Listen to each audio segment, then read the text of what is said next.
Une maladie a ravagé l'ensemble des cacaoyers à Bahia. Et aujourd'hui, cette maladie revient et s'attaque aux cacaoyers.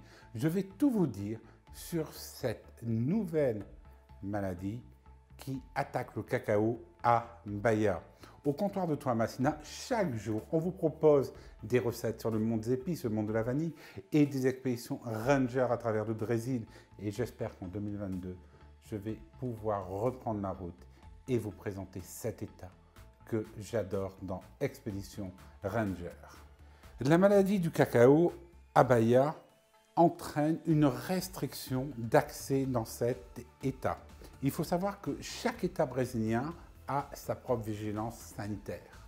Les personnes qui viennent à Bahia d'autres états, voire de l'extérieur, ne peuvent pas ramener des graines, des plantes qui proviennent d'autres régions. Et ils ne peuvent pas aussi aller dans une plantation de cacao à Bahia. Et si cette personne souhaite y aller, elle va devoir désinfecter ses vêtements et elle-même à l'alcool à 70 degrés.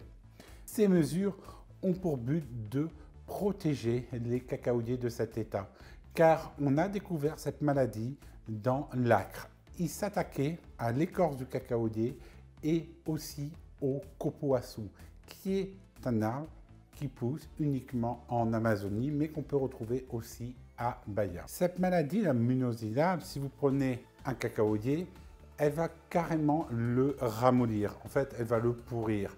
Et ça va porter un préjudice énorme à la filière. Et le savez-vous que le cacao de Bahia va concourir pour le meilleur cacao au monde et qui est presque sûr de le gagner. C'est un état qui revient de nulle part dans la production de cacao et son cacao est un cacao d'excellence. Et il est où? C'est la capitale bahanaise du cacao. Alors, il faut savoir que Bahia, c'est le deuxième meilleur producteur de cacao du Brésil avec 403 000 hectares.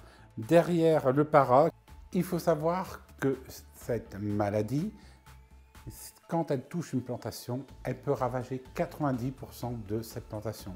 Donc la semaine prochaine, je vais vous faire un grand reportage sur cette maladie qui risque de toucher les cacaoyers du Brésil. Et si ça les touche, vous allez avoir une augmentation du prix du cacao, comme vous avez eu une augmentation du prix du café que vous pouvez voir ici.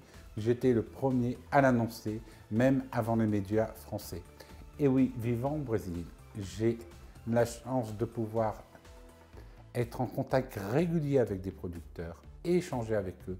Et surtout, quand vous achetez des produits brésiliens au comptoir de Toamasina, açaí, acerola, guarana, fève tonka, poivre d'Espírito Santo, vous êtes certain d'acheter les meilleures épices et au meilleur rapport qualité-prix. Allez, à bientôt!